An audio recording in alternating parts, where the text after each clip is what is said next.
Our next keynote speaker is Ms. Brunhilde Ómarsdóttir from Iceland. Ms. Ómarsdóttir is the Secretary General of the Icelandic Women's Rights Association.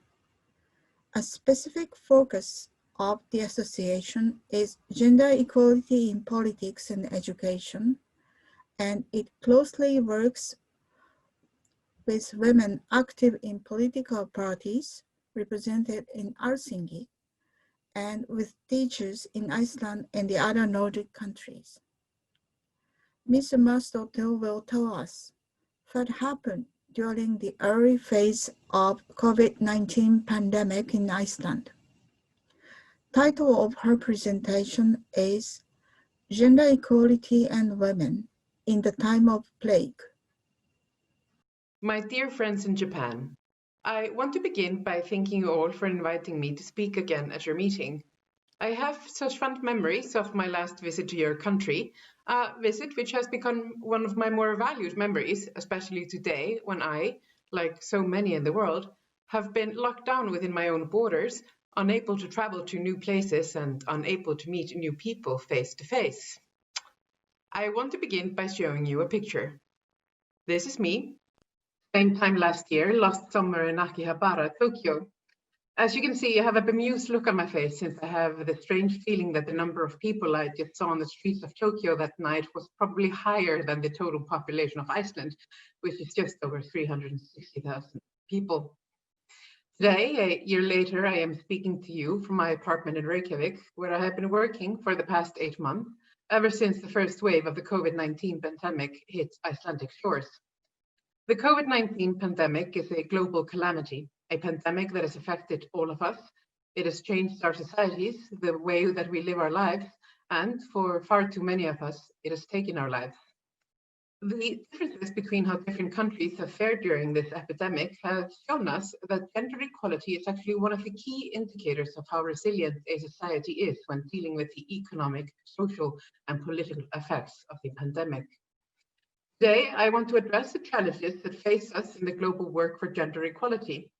And it is true that we are facing some mighty challenges, but my talk won't be one of hopelessness, because I myself am filled with hope. It is necessary for all of us who value equality to begin planning for the society we want to create when coming out of this pandemic. We are beginning to see glimmers of the path forward. In many ways, the pandemic has made our society more global than ever. I might not be able to travel to Japan to speak with you directly, yet here I am, sitting in my apartment in Reykjavik, speaking to all of you on the other side of the globe. Modern technologies have made it easier than ever to work on gender equality across borders, activists and academics and politicians meeting face to face via the computer screen. I want to structure my talk today in 3 sections. First, I want to begin by listing some of the challenges that we are facing during this epidemic, focusing on the situation here in Iceland. Then I want to talk about recovery efforts, analyzing their impacts on women, and I want to end on a hopeful note, discussing gender equality and resilience, and begin to speculate how we can use the recovery from the pandemic as an opportunity to create a more gender equal world. This talk will, of course, in no way be comprehensive.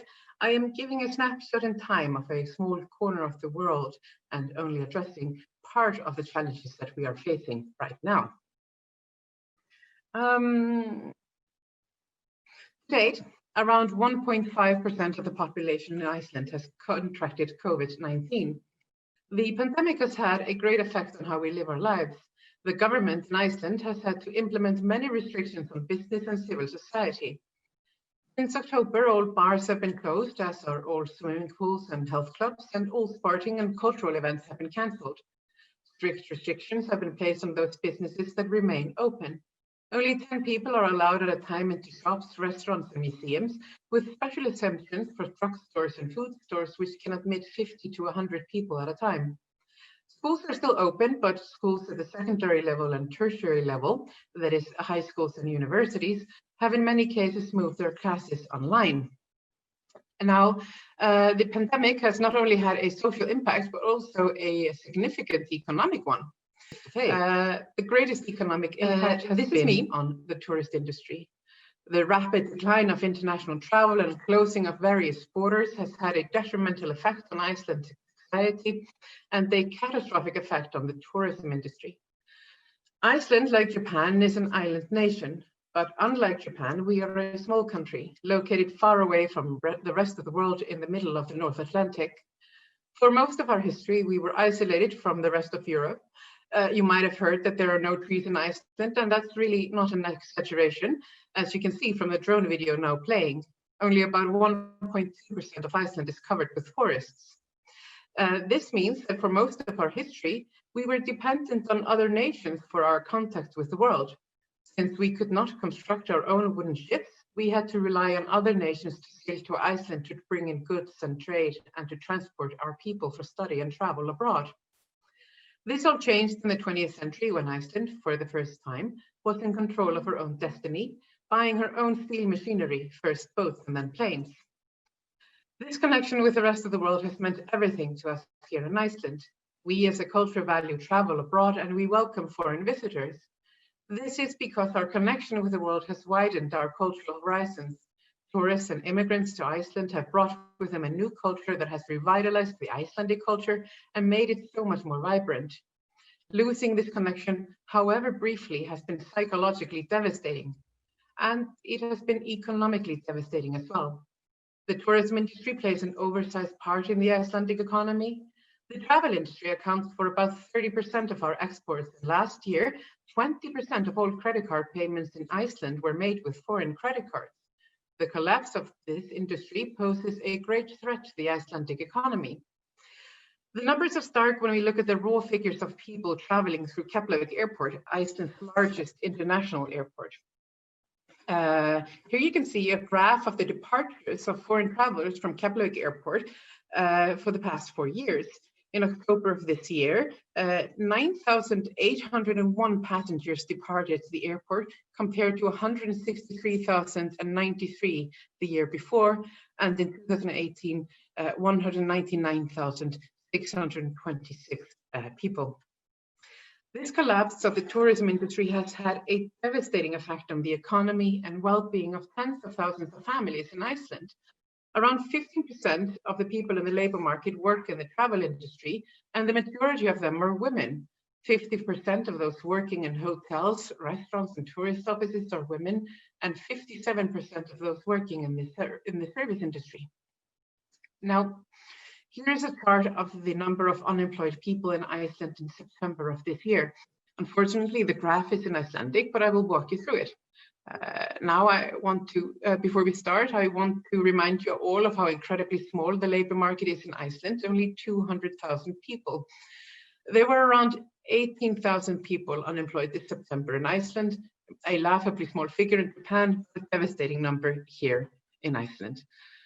This means that unemployment today is around 10%, having gone up as high as 17% earlier this year during the first wave of COVID-19. These are unprecedented numbers in a country which usually has unemployment hovering around 2%. Now here you can see the sectors where unemployment is the highest. The tourist industry are the two bars here to the left. Here on the far left, you have people working in hotels and restaurants. And here you have people in the transport industry. These are all the people that were working in the airline industry. The third highest unemployment is in retail and wholesale. Here we have the rental and the housing industry. And these two here bars are industry and construction respectively. These are two fields which are heavily dominated by men. As you can see, the unemployment in these sectors is higher than it should be, but not as high as in the service sector, which is disproportionately dominated by women. Now we have set the economic stage. I want to address how the Icelandic government has tried to respond to these challenges and how these responses have failed to take into account gender. Because in the end, it's not really the challenges that are the important factor in this conversation, it is how we as a society have dealt with it. The Icelandic government passed a large recovery package in March, early on in the pandemic. The package was the largest in Icelandic history, 320 billion Icelandic kronas, or 1.6 billion US dollars, the equivalent to just under 8% of Iceland's GDP. This recovery package was heavily criticized by feminist groups and civil society since, despite being very large, it was not very responsive to the situation in Iceland. As we've seen, the pandemic has caused wide devastation in fields where women are majority workers, but the economic recovery package was heavily focused on construction work, building roads and infrastructure. 92% of those who work in construction in Iceland are men, and the money in this package disproportionately benefits them. Following this criticism, the government passed a second bill, which was gender evaluated before its adoption. This second recovery package was much more gender sensitive than the first one, including social initiatives such as increased funding against gender-based violence and violence against children, increased support for senior citizens, support for families and caregivers of disabled children and immigrant children, support for job seekers and students, and support to independent media. Despite the second recovery package, most of the budget allotted to COVID-19 recovery in Iceland in 2020 will benefit men. According to the government's own analysis, 85% of all jobs that are created this year will go to men, a figure which is obviously unacceptable. Here you see a graph of the number of women and men working in the various sectors in Iceland. Again, I'm sorry that it's in Icelandic, but I will walk you through it. The red bars are women, and the mustard yellow are the men. Now, as you can see here in the leftmost bar, the vast majority of women work in the public sector. And these are the women that are working in healthcare, social services, care work, education, and public administration. Now here on the third bar to the, from the right is the construction industry, an industry heavily dominated by men, an industry which was most impacted by the COVID-19 recovery package. So, and as you can see, this is a sector which employs vastly fewer people than other fields, such as the public sector, wholesale and retail trade, or the service industry here. So it really makes very little sense to plan an economic recovery around construction. When we look at public investment, investing in care work and welfare has a much greater immediate impact than investing in infrastructure. Investing in welfare creates more jobs because most of the cost in welfare goes towards real wages of workers, while much of the cost of construction goes towards buying materials. By investing in welfare rather than infrastructure, you are investing in people, not things. And this is something that we all need to keep in mind in the coming months and years, because the truth is, even if we are now seeing the light at the end of the tunnel with new vaccines being introduced and plans for distribution being made for next year, we still haven't started seeing the true repercussions of this epidemic on our society and the impact that it will have on women. Sometime soon, governments will want or need to talk about cutbacks in public spending. And when we look towards the history of earlier recessions, government cutbacks have in the past disproportionately affected women. Remember this chart? In Iceland, vastly more women than men work in the public sector, which means that women will be disproportionately affected if cutbacks are planned in public service without analyzing the impact of those actions based on gender. Not only will more women lose their jobs, but the care work that is now being performed in public institutions will move into homes to be shouldered by women. And this is where we, who work in gender equality and civil society, need to be ready with a cohesive action plan to ensure that all future recovery efforts be gender inclusive and that they benefit all genders in our society equally. Because things will become better, and I believe that we can emerge from this epidemic a stronger and more inclusive and more equal society. I believe this because this is our experience here in Iceland, that from catastrophic change comes a stronger and more equal society. When the global financial crisis caused the collapse of the Icelandic banking system in 2008, women emerged stronger for it. In the elections that followed the crash, women finally broke the glass ceiling in parliament and went from being 28% of parliament to 38%, a number that hasn't really gone down since then. And the legislation that has been passed by a more gender equal parliament in the past decade is legislation that has had real and direct impacts on the status of women in Iceland. Now, the high number of women in politics doesn't automatically mean that our parliament gets it right when thinking through the impacts of legislation on women and men, as we can see from the decisions that were made earlier this year planning the COVID-19 recovery package. But it makes the parliament more responsive to criticism, as we saw in the second and more gender-balanced COVID-19 recovery package. And it is important that women take equal part in the conversation and the decision-making in our global recovery efforts following COVID-19. Here's a picture of our Prime Minister, Katrín Jakobsdóttir, on a Zoom meeting with other women world leaders earlier this year. The subject of discussion is the impact of COVID-19 on gender equality and the status of women. I include this picture to illustrate my next point, that it is absolutely vital that we work to ensure that women are equally represented at all levels of our government, on the local, the national, regional, and the global level. Because we are heading for turbulent times politically, and when I look at my neighboring countries, both here in Europe and across the Atlantic, I cannot state unhesitatingly that our free and social democracy is stable. Women's rights and democracy is under attack in the era of COVID-19, with governments all over the world using the pandemic as an excuse to pass laws and regulations restricting civil rights.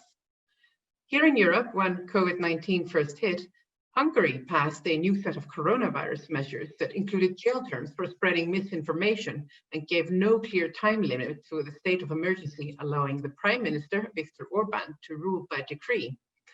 This was the first such legislation put into place in Europe since Germany passed similar legislation in 1933, the Enabling Act, which gave Adolf Hitler his power. The right of assembly is the cornerstone of democracy, but restrictions put in place by many countries because of COVID-19 has undermined these rights. And one country in Europe which has used these restrictions as an opportunity to restrict civil rights is Poland. Since 2016, the Polish government has tried several times to pass legislation restricting women's rights to abortion. Earlier attempts have been foiled by women and men flooding the streets of Polish cities in protest. Now, however, because of the COVID-19 pandemic, no more than 5 people are allowed to assemble in Poland at any one time. This means, of course, that an authoritarian government has an opportunity to pass controversial legislation without the threat of protest. This opportunity was seized by Poland's Constitutional Court last month when it passed a ruling outlawing almost all abortion. However, that decision backfired, prompting the largest protests in Poland since the fall of communism. The government has, for the moment, delayed implementing the court decisions because of this protest. I offer these 2 examples of how COVID-19 has allowed authoritarians around the world to use the pandemic as an excuse to pass illiberal legislation. Just yesterday, when preparing my talk, news broke that the EU is now facing a crisis after Hungary and Poland vetoed the bloc's historic budget and coronavirus recovery plan over attempts to link funding to respect for democratic norms. These are indeed perilous times we are facing, serious challenges, not only financial instability, but also attacks on women's rights and democracy on the local and global level. But as I said earlier, I wanted my talk to be hopeful, not hopeless. I wanted to talk about solutions and not challenges, and about a better future and not a dystopian one. And despite the challenges that we face, I am very hopeful indeed, because these challenges are not new. They are old challenges that we already know how to solve. COVID-19 has not created inequality in our society. It has merely exposed the fault lines that were already existing in our system. The pandemic has disproportionately affected women, people of color, poor people, disabled people, old people, the very people that have historically been marginalized and disenfranchised in our society. To fix these problems, we need to continue our work to enfranchise these groups in our society, making sure that they have a fair and equal share in all decision-making, economic benefits, and social justice. And I firmly believe that countries that are more equal will, in the end, prove to be more resilient to the impact of COVID-19. Equality is the cornerstone of a resilient society. It distributes burdens as well as benefits equally and gives society a greater buffer against economic turbulence. Let's look at gender equality specifically and how it makes society more resilient. If we had a panic button, we'd be hitting it. Women are exiting the labor force en masse, and that's bad for everyone. This is a headline from a recent Time magazine article on the impact of COVID-19 on women in the workplace in the United States. The headline is quoting Rachel Thomas, the CEO of Lean In, a gender equity advocacy group co-founded by Facebook executive Sheryl Sandberg, referring to figures that were recently published showing that 865,000 women in the United States dropped out of the labor force compared to 216,000 men. The reason for women exiting the labor force can in part be attributed to the fact that female-dominated industries have been hardest hit by the COVID-19 recession, not only in the United States and Iceland, but also on a global level. But the article continues, this explains only part of the picture. Women in the United States are leaving the job market not because their jobs have vanished, but because their support systems have. Schools and daycares in the US have closed, and the full-time job of caring for and educating children has fallen disproportionately on women. The economic impact of women leaving the workplace is not only devastating for the women themselves and their families, but for society as a whole. Women's work is a key driver of economic growth everywhere. Now, I want to contrast these figures to the situation here in Iceland, where in September, the unemployment rate for women and men was just about the same. Here are the unemployment numbers for Iceland for last September. As you can see, the unemployment of women and men is the same, hovering around 11.4% for women and 10.8% for men. This is because Iceland's gender equal policies have created a buffer, allowing us as a society to weather the economic instability of COVID-19. I want to end by highlighting the two most important policies which have proven immeasurably important to maintaining our society during these trying times. First, parental leave, paid parental leave. Women in Iceland don't have to leave the workforce when we have children because we have paid parental leave divided equally between parents. The parental leave in Iceland is now 10 months, 4 months tied to each parent and 2 months to share. There is now a proposal before Parliament increasing this leave to 12 months, allotting 6 months to each parent. By tying our parental leave to both parents, we have increased the participation of men in household work, and we have made it possible for women to return to the workplace much sooner. And secondly, we have affordable universal daycare in Iceland. Each child has a guaranteed access to daycare from the age of 2, and virtually all Icelandic children are in daycare at that age. Daycare is also offered to younger children, if not guaranteed, and by the age of 1, 50% of Icelandic children are in daycare. And by offering universal daycare, we give parents of all genders an opportunity to return to the workforce, an opportunity that we in Iceland take. Universal daycare was introduced in the 90s, and this is when women started participating fully in the labor market. The labor force participation of women in Iceland has been just about the same for the past 20 years, hovering around 80%. I believe that these policies, among other gender equality policies that we have enacted here in Iceland, means that our social and economic recovery will be much quicker than it will be in other countries, such as in the United States. Gender equality has not only made Icelandic society more resilient against economic threats, but it has also made us more resilient against the democratic threats that various countries in the world are facing. Women now make up 38% of parliament and 48% of local governments in Iceland. This here is our current cabinet, 5 women and 6 men. Our Prime Minister, our Minister of Health, Minister of Justice, Minister of Education and Culture, and our Minister of Tourism, Industry and Innovation are all women. This means that decisions that are being made on the national level in Iceland and on the local level as well are being made with the full participation of women, which drastically decreases the risk of our government passing legislation that is actively harmful toward women. COVID-19 is a disease, and it does not discriminate on the basis of gender or on the color of our skin, but we do. We must work together to ensure that this pandemic does not increase inequality. We must actively pressure our governments to enact recovery measures that help everyone in our society, not just a few. And we must ensure that future cutbacks following this pandemic will not mainly affect the vulnerable in our society, women, low-paid workers, immigrants, and other marginalized groups. By making gender equality the lodestar of our recovery efforts, we can build back a better, more equal, and more just society than we had before when the pandemic started.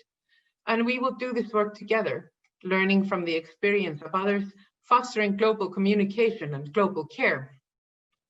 It is not enough to raise the status of women in one country. We must raise the status of women in all countries.